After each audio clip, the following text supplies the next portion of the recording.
As soon as Jack Ma was banished, effectively, last November, we started pulling back. Because what we're doing, and especially during February through May, where our strategy, just to give you a sense how volatile that is, our strategy from mid-February through mid-May, most people wouldn't admit this maybe, but this is how volatile we are. Yeah. Transparency was down 37%, peak to trough. So we have come back, but during that period, what we do, as we always do, we concentrated our portfolio towards our highest conviction names. China was moving away because almost every week and month there was a new regulatory move or crackdown. And so it was easy to do that. It was great because I'm always scrambling, looking for cash during a correction. Okay, where's the confidence lower? Where let's buy into some of these, our favorites here. Now, common prosperity. So what have we done? No China in our flagship. We do own some China in a few of our portfolios, the ones focused on autonomous technology and robotics.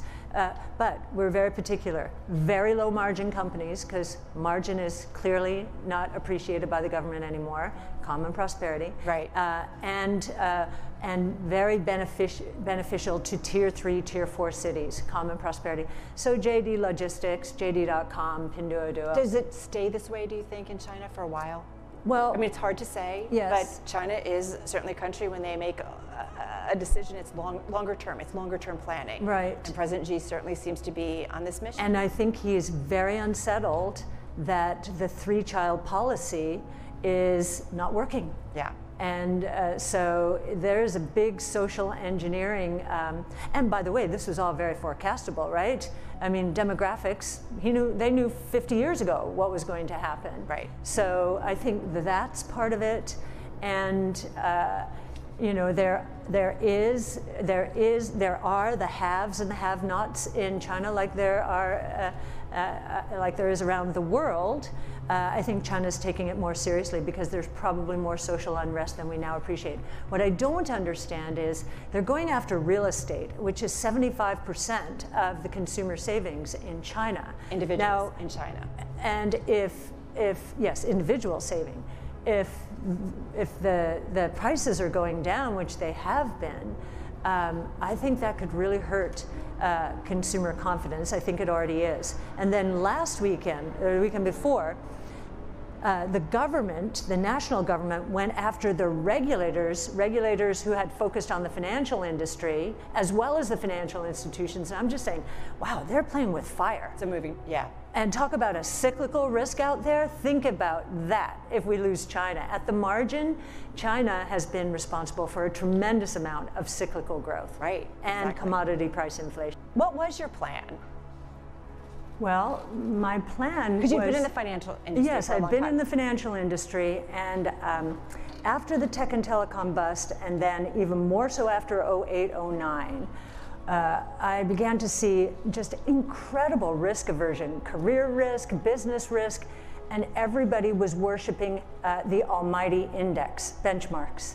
And that was not consistent with what we were doing at all. So we were becoming, I describe it as an otter duck, you know? And I also felt this was very bad behavior. I feel like maybe investing in tried and true is not wrong, but investing only in the past, I do believe is wrong, you know, because there are so many, there is so much in the way of innovation evolving, and I did not feel like it could be funded appropriately in the public markets. The private markets were screaming, so valuations were crazy there.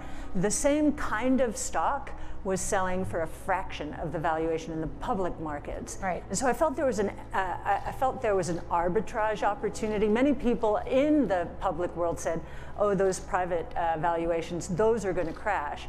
We didn't think that was true. We thought the public market valuations were going to move up. So I felt that this focus on innovation had been lost, research lost, investing lost in the public markets.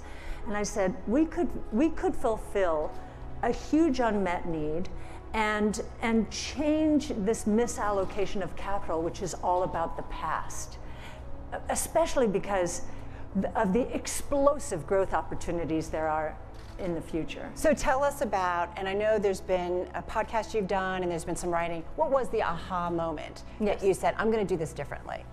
And I want you, if you don't mind, I mean, I know your faith is important to you, and the name of your company is ARC. So how did that play into it? Sure. So I remember walking into my home on a beautiful I get these epiphanies on beautiful sunny days when I'm not really thinking about anything. But I walked into my home, beautiful sunny day, silence. Now, I had 3 children, 2 dogs, and a nanny, and it was complete silence because they were going to all be away for 2 weeks. First time ever in this house. And I walked into the kitchen, and I wasn't happy, but I wasn't sad.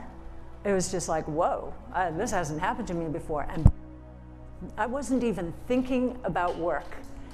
And I got the message loud and clear. You have to take all of the technologies that have disrupted other industries and start to disrupt your own and focus on the new creation.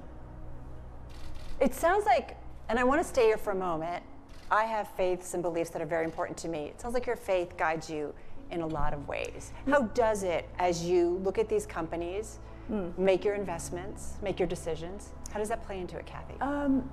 Well, first of all, in terms of that aha moment, you know, many people would describe that as the force or the universe. I would call it the Holy Spirit. And so the Holy Spirit as a guide, you know, as much as we in the financial world would like to think we're in control, we're not. There are much bigger forces in control. Some would say the Fed's in control right now a little bit. No, not even the Fed's in control. So, and this idea of the new creation. In fact, it was after I described what the ecosystem that I wanted to put in place involving social media and giving our research away. And, you know, I wasn't even thinking about going viral in the way that we have gone viral. I was just thinking, how can we get our message out? Because we can't get it out through traditional channels. Nobody believes in us. Well, if you're going to do it differently, like you're going to do it differently all the way. All the way, all the way.